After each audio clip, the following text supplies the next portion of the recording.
कहानी की शुरुआत में हम एक अमेरिकन फुटबॉल मैच को देखते हैं, जहां पर वीआईपी स्टैंड्स में निक्की नाम का एक आदमी अपनी गर्लफ्रेंड जस के साथ आराम से बैठा हुआ था। मैच चल रहा था लेकिन निक्की का ध्यान गेम से ज्यादा क्राउड के ऊपर था। उसने एक खूबसूरत लड़की को सीट से उठकर जाते हुए देखा और उसी वक्त उसके दिमाग में एक खुराफाती आइडिया आया। उसने जस के साथ एक छोटी सी शर्त लगाई कि देखते हैं कितने लोग उस लड़की को पलटकर देखेंगे। वहां बैठे हुए एक आदमी ल्यूयान ने कहा कि मुझे भी इस शर्त में हिस्सा लेना है, जिसके लिए निक्की मान भी गया। सबने मजाक में $10 की शर्त रखी और काउंटिंग शुरू कर दी। जब लड़की स्टैंड से बाहर निकल गई तो आखिर में पूरी गिनती आई कि 7 लोगों ने उसे पलट कर देखा। इस शर्त में जस ने सबसे पास का नंबर गैस किया था, इसीलिए वो शर्त जीत गई। लिवियान ने बिना किसी झिझक के पैसे दे दिए और फिर अगला राउंड शुरू करने को कहा। इस बार शर्त ये थी कि अगला फाउल कौन करेगा। जैस ये कहकर बाहर हो गई कि मुझे इस गेम की कोई नॉलेज ही नहीं है, लेकिन निक्की इस शर्त पर कूद पड़ा और उसने $000 की शर्त लगाई। सीटी बजते ही रेफरी ने प्ले का सिग्नल दिया और निक्की ने जिस टीम पर दांव लगाया था वह सही निकला। उसने शर्त जीती और पैसे अपनी पॉकेट में डाल लिए। ल्यूयान शर्त हारने के बाद भी और ज्यादा एक्साइटेड हो गया। उसने कहा कि अब की बार $5000 की शर्त लगाते हैं। इस बार का सवाल ये था कि अब की बार वह बॉल को पास करेंगे या उसे लेकर दौड़ेंगे। निक्की 5000 का दाव खेलने में थोड़ा हिचकिचा रहा था, लेकिन आखिरकार वह मान ही गया। लिवियान ने गैस किया कि वह भागेंगे और निक्की ने कहा कि पास करेंगे, और सिटी बजते ही प्लेयर ने सच में बॉल लेकर दौड़ लगा दी, जिस वजह से निक्की अब $5000 हार गया। अब निक्की ने डिसाइड किया कि कोई बात नहीं, 5000 हार गए, अब बंद करते हैं। और उसने जस से कॉफी पीने चलने को कहा, लेकिन ल्यूयान ने जिद पकड़ ली। उसने कहा कि तुम वीआईपी लाउंज में बैठे हो, पैसा तो है तुम्हारे पास, $5000 से क्या होता है।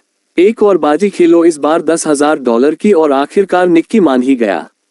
और अब सवाल था कि यह प्लेयर अगला पास सही तरीके से कामयाब कर पाएगा या नहीं। निक्की ने प्रेडिक्ट किया कि हाँ, पास दे देगा ये, लेकिन दूसरी टीम ने पास को बीच में ही रोक लिया। अब निक्की $15,000 हार चुका था। पैसे निकालते हुए निक्की थोड़ा परेशान हुआ। उसने थोड़ा सोचा और कहा कि चल इस बार $500 की लगाते हैं। ये सुनकर जस चौंक गई, लेकिन निक्की गुस्से में दिख रहा था। इस वक्त किस्मत उसका साथ नहीं दे रही थी। वह अगली शर्त फिर से हार गया, जिसके बाद उसे 500 और देने पड़ गए। अब जैस ने उसे तुरंत रुकने को कहा, लेकिन निक्की के ऊपर उसका गुस्सा और ईगो भारी पड़ गई। उसने बिना सोचे समझे अगली शर्त लगा दी, $1,00,000 की। ल्यूयान ने मजाक उड़ाया और कहा कि तुम्हारे पास इतने पैसे हैं भी। निक्की ने बिना कुछ ज्यादा कहे कैश का पूरा एक बंडल टेबल पर फेंक दिया। इसके बाद तो ल्यूयान भी एक्साइटेड हो गया। अब निक्की ने शर्त लगाई कि अगला पास देखना इंटरसेप्ट हो जाएगा, पूरा नहीं होगा, लेकिन इस बार पास कामयाब हो गया। निक्की ने अब लाखों डॉलर्स का नुकसान उठा लिया था। अब वह समझ नहीं पा रहा था कि इस मुसीबत से कैसे निकलूं। उसकी इस हरकत से जस भी बहुत हैरान थी, लेकिन अब गेम बहुत ज्यादा तगड़े लेवल पर पहुंच चुकी थी। निक्की ने कहा कि मेरे पास $1 मिलियन बचे हैं, पूरी शर्त लगाते हैं, देखते हैं कौन जीतेगा। इस बार ताश के पत्तों से फैसला होगा। ल्यूयान लगातार जीत रहा था, तो अब वह खुशी से पागल हो रहा था। उसने निक्की को एक एटीएम मशीन की तरह देखना शुरू कर दिया। ल्यूयान ने अपना पत्ता निकाला, जो थी 5 की पंजी। निक को अब बस 5 से बड़ा पत्ता निकालना था। जीतने का चांस काफी ज्यादा था। निक ने पत्ता उठाया और बहुत ही कॉन्फिडेंस से पलटा, लेकिन उसकी तो तिग्गी निकली। तिग्गी ये देखकर तो जस तुरंत ही कुर्सी से नीचे गिर गई। निक्की ने जब गेम स्टार्ट की थी तो सिर्फ $4000 लगाने का मूड था, लेकिन अब तक वह $1 मिलियन से ज्यादा हार चुका था, यानी लगभग 9 करोड़ रुपए के करीब। इस शर्मनाक हार के बाद उसके पास कहने को कुछ नहीं बचा था, तो उसने चुपचाप जस का हाथ पकड़ा और उसे बाहर ले जाने लगा।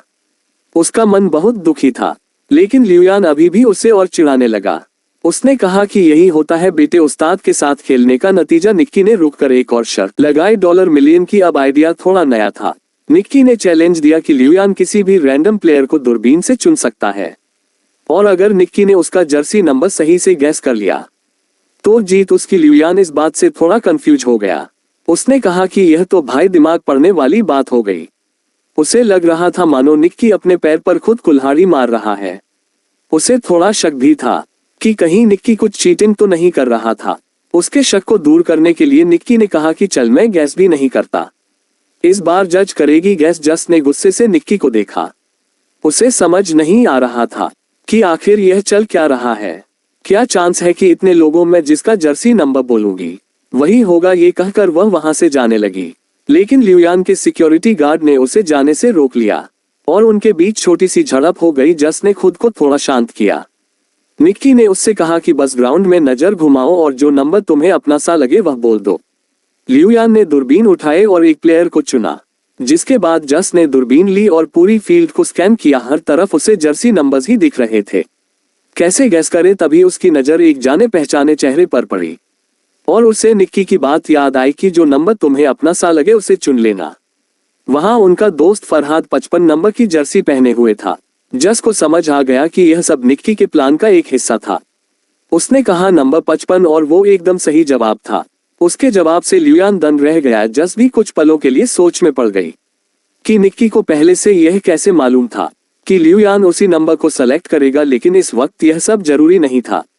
वह शर्त को जीत चुके थे। दोनों ने $1 मिलियन का प्रॉफिट किया और सारा हारा हुआ पैसा भी वापस मिल गया। 2 बड़े कैश से भरे हुए बैग लेकर वह स्टेडियम से बाहर निकल गए। कार में निक्की ने जस को बताया कि यह सब कुछ उनके प्लान का हिस्सा था। वो लियुयान को काफी समय से ट्रैक कर रहे थे। दरअसल लियुयान हाई सोसाइटी में अपनी जुआ खेलने की बुरी आदत के लिए मशहूर था। उसके सामने कोई कुछ भी शर्त लगाए वह कूद पड़ता था। निक्की की टीम ने ये पूरा प्लान बनाया था। जैसे ही लियुयान ने अपने होटल रूम से बाहर कदम रखा, उसके सबकॉन्शियस माइंड में नंबर 55 डाला गया। सिक्योरिटी गार्ड के लेबल पिन में भी 55 लिखा था। स्टेडियम के रास्ते में साइन बोर्ड्स पर भी वही नंबर था और उन्होंने उसे सिर्फ ये नंबर दिखाया नहीं बल्कि सुनाया भी। मैच देखने आते वक्त उन्होंने लियुयान की गाड़ी में एक गाना चलवाया था जिससे उसे बार बार 55 नंबर का हिंट मिले। उस गाने में 124 बार 55 जैसी आवाज निकल रही थी, जिस वजह से लियुयान का दिमाग बार बार उस नंबर की तरफ खींचा जा रहा था। साथ ही उसे फरहाद की एक फोटो भी दिखाई गई थी, जिससे वह एक विजुअल मेमोरी बन गई। जब वह दूरबीन से देख रहा था तो उसका दिमाग नेचुरली नंबर 55 की तरफ गया और जस ने फरहाद को देखते ही 55 कह दिया। जस को पहले से कुछ भी इसलिए नहीं बताया गया था ताकि इस पूरी गेम के दौरान उसके एक्सप्रेशन बिल्कुल असली रहे, ताकि किसी को भी उन पर शक ना हो। ये सब सुनकर तो जस निक्की से पूरी तरह इम्प्रेस हो गई। इसके बाद कहानी कुछ दिन पहले जाती है। कुछ दिन पहले की ही बात है। निक्की एक कमरे में बेड पर था और उसके सर पर एक आदमी ने बंदूक तान रखी थी। उसके पास में ही जस बैठी थी, जिसे वह बस कुछ ही दिन पहले मिला था। ये साफ दिख रहा था कि निक्की को किसी ने अपने जाल में फंसा रखा है, लेकिन उसके चेहरे पर डर का नामो निशान नहीं था। उसने सीधा कह दिया कि मेरे पास एक भी पैसा नहीं है, अगर गोली चलानी है तो चला लो। गन वाले आदमी ने उसके रिएक्शंस को समझा और तुरंत पहचान गया कि यह आदमी खिलाड़ी है, हमसे बड़ा ठग है ये, और उसका अंदाजा बिल्कुल सही था। निक एक बेहतरीन ठग है जो कि छोटी मोटी चोरियां करता है, वह भी बहुत सफाई से। जस ही उसे फंसाकर इस कमरे में लाई थी तो उसने जस के अंदर एक नेचुरल टैलेंट देखा। जस उस वक्त तक कुछ नहीं समझ पाई थी। खैर, जब वह बंदूक वाला आदमी चला गया तब निक्की ने जस से कहा कि तुम्हारे पास एक गिफ्ट है और अगर तुमने लोगों को ठगने की अपनी इस ताकत को अच्छे से तराश लिया तो सारी जिंदगी बैठ के खा सकती हो। निक्की ने कहा कि हमारा तो पारिवारिक धंधा ही है, मेरा बाप उसका बाप सब ठग थे, वो पुश्तैनी ठग है। हर ट्रिक हर एक चाल उसके लिए एक गेम थी। जस ने बिना समय गवाए थोड़े पैसे निकाले और कहा कि मैं आपसे सीखना चाहती हूँ। निक्की ने भी समय बर्बाद करना जरूरी नहीं समझा।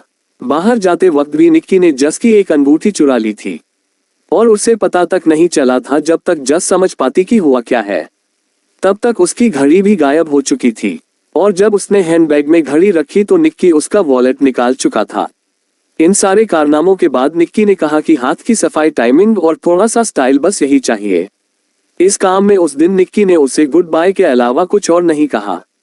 कुछ महीने बाद जस ने उसे न्यू ऑर्लिन्स शहर में ढूंढ निकाला, जहां निक्की ने एक नई टीम बनानी शुरू की थी। उन दोनों की मीटिंग भी असल में एक टेस्ट था। वो देखना चाहता था कि जस उनकी टीम को जॉय करने के लायक भी है या नहीं। जब जस ने हामी भरी तो निक्की ने उसे टीम के एक आदमी के साथ मेले में भेज दिया। आज जस की पहली प्रैक्टिकल असाइनमेंट थी। वह मैप हाथ में लेकर कुछ लोगों से रास्ता पूछने लगी। तभी उसके साथी ने चुपके से एक टूरिस्ट का कैमरा लेंस चुरा लिया। फिर एक दूसरे साथी ने जानबूझकर एक आदमी को टक्कर मारी और जस ने उसका वॉलेट निकाल लिया। जस को अब अपने चोरी करने के स्टाइल में थोड़ा कॉन्फिडेंस आने लगा था।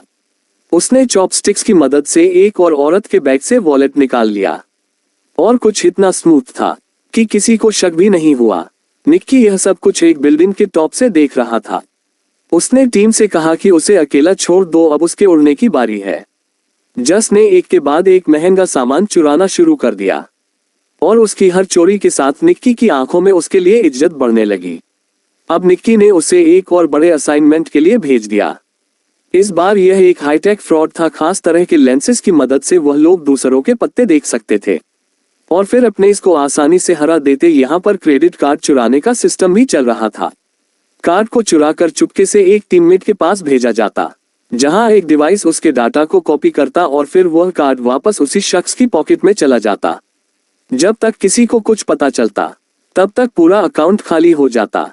एक और ठगी का सिस्टम था, नकली एटीएम मशीन। जब भी कोई एटीएम से पैसे निकालता तो मशीन में उसका पिन अपने आप स्टोर हो जाता। फरहाद उस मशीन को चुपचाप हटाकर सारा डाटा ले जाता। सारे क्रेडिट कार्ड्स को अलग अलग कैटेगरीज में रखकर उनसे लग्जरी आइटम्स खरीदे जाते और आखिर में उनके डाटा को ब्लैक मार्केट में बेच दिया जाता। जस ने एक दिन एक खूबसूरत नेकलेस देखा और पहन लिया, लेकिन निक्की ने कहा कि इसे तुरंत उतार दो। उसने सख्ती से समझाया कि सारी चीजों को बेचना होगा, कुछ भी हमारा पर्सनल नहीं होना चाहिए। जस पहली बार इतने बड़े लेवल की ठगी देख रही थी। चुराई हुई चीजों के पहाड़ के बीच में खड़े होने का फील कुछ और ही था। अगले दिन जस और फरहाद एक अमीर इलाके में घूम रहे थे। उनका काम था नाटक करना। फरहाद बेहोश हो गया और जस चिल्लाकर एक्टिंग करने लगी, प्लीज कोई हमारी मदद करो प्लीज। एक तरह की डिस्ट्रैक्शन थी जिसका फायदा टीम के बाकी लोगों ने आसपास के अमीरों का सामान चुरा कर उठाया और फिर पूरी टीम एक एम्बुलेंस में छुपकर निकल गई। ये सब कुछ इतना अच्छे से प्लान था कि कोई कुछ समझ ही नहीं पाया। उस रात उन सब ने मिलकर सेलिब्रेट किया। निक्की ने सबकी तारीफ की क्योंकि सिर्फ एक हफ्ते में उन्होंने $1.20 मिलियन कमा लिए थे। अगले दिन टीम के सभी लोग अलग होने वाले थे। सभी डॉक्यूमेंट्स को डिस्ट्रॉय कर दिया गया और सबको भरोसा दिलाया गया कि कुछ दिनों के अंदर तुम्हारे पैसे तुम्हारे बैंक अकाउंट में आ जाएंगे। लेकिन पुराने मेंबर जानते थे कि निक्की का एक लास्ट मिशन अभी भी बाकी है। उन्होंने उसे 1.2 मिलियन कैश दिया और जस के सामने वार्निंग भी दी कि इसे जुए में उड़ा मत देना। अगली सुबह निक्की जस को ले गया स्टेडियम के वीआईपी लाउंज में। उसने जस के सामने पूरा तमाशा किया और उसे दिखाया कि कैसे कुछ ही मिनटों में हम $1 मिलियन कमा सकते हैं। जस उस वक्त तक निक्की के थोड़े थोड़े प्यार में पड़ने लगी थी। उसे लगने लगा था कि वह निक्की की गर्लफ्रेंड है, तभी तो वह उसे ये सब कुछ दिखा रहा है। लेकिन निक्की ने शुरुआत से ही उसे बस ठगी के लिए ही अपने ग्रुप में शामिल किया था। जब सब कुछ खत्म हो गया तो निक्की ने उसे $80 कैश दिया और आखिर में कहा गुड बाय। जैस ने उसकी तरफ देखा, उसकी आंखों में आंसू थे।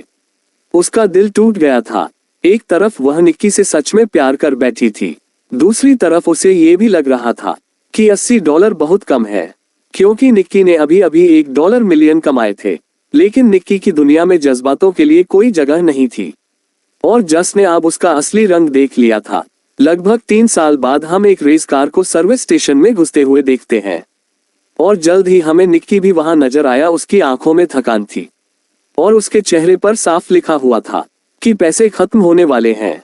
लंच के वक्त उसकी एक रेस कार टीम के मालिक गरिया के साथ मीटिंग थी।